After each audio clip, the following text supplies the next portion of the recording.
Efforts to battle the Islamic State. I'm joined by Mike Lyons. He's a senior fellow at the Truman National Security Project. He's joining us from New York, so why don't we start there? You just heard him talking about the General Assembly. What would you like to see come out of the UN on this? I think more countries getting involved will be important here. I think President Obama will go a long way getting a larger coalition, similar to what we saw, let's say, back in 1990 when Iraq invaded Kuwait. He had over 29, 30 countries there. I think, especially from the region, it's going to be important, Saudi Arabia and others there to get with the coalition and work on this problem. How effective can it be, the coalition?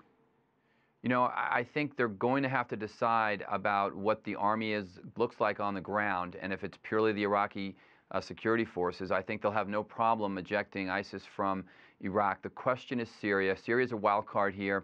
The Iranian government's not going to let Syria go down as well. And if ISIS decides to use Syria as a place of last resort, who goes in there and fights them on that territory? And what's the answer to that question? Well, I think in a perfect world, it's an Arab-based organization similar to a brigade that was formed during Desert Storm. Actually, they had different armies from Jordan, from other Arab countries.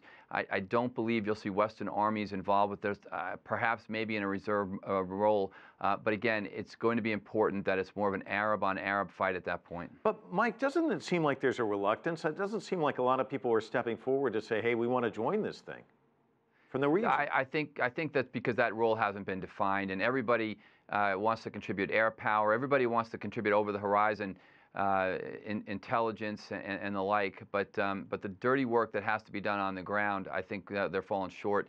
And I think you really don't see a commitment unless you're willing to put people on the ground. So we have to see how it goes. We'll see what kind of weapons they bring to the theater. At least they could bring weapons for the Peshmerga forces, for example, plus them up. And I think the first objective, again, is to get ISIS out of Iraq. Mike, there's been a lot being made. In fact, Nathan alluded to this here in Washington about this airstrike that killed the leader of al-Shabaab. Should that be a tactic, go straight after the leadership of the Islamic State with surgical strikes? I think it's one of them. I think it's an important part of it. I think it won't necessarily gain its victory right away. What we saw during the last 10 years was you have to get the mid-level tactical commanders. But anytime you get the leaders, especially these organizations that are led mostly by emotion, you have the chance to have them splinter and fracture, which I think is a very important part. But the thing is, we've got to be willing to make these kind of attacks and understand there could be collateral damage, especially if they start using civilians as human shields. We have to understand the backlash that could come from that. I think we've been somewhat tepid on making those kinds of attacks in the past because we're concerned about that level of collateral damage. And how far can a strategic partnership between the United States and Iran really go, do you think?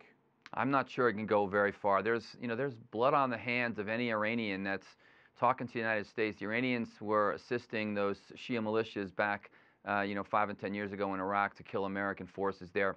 We're going to have to really kind of sit down at the table, figure out what their role is.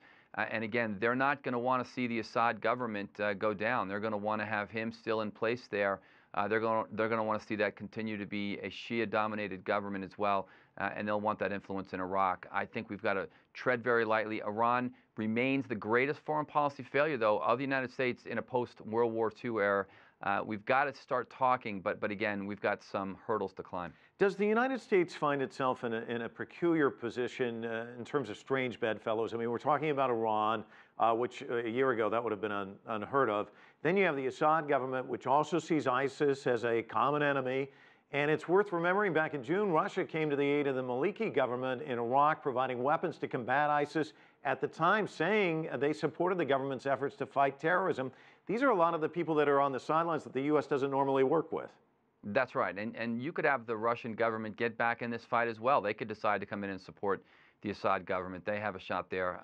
You've got al-Qaeda forces inside Syria that are fighting ISIS forces inside Syria. The level and the complexity here is something like we haven't seen in history.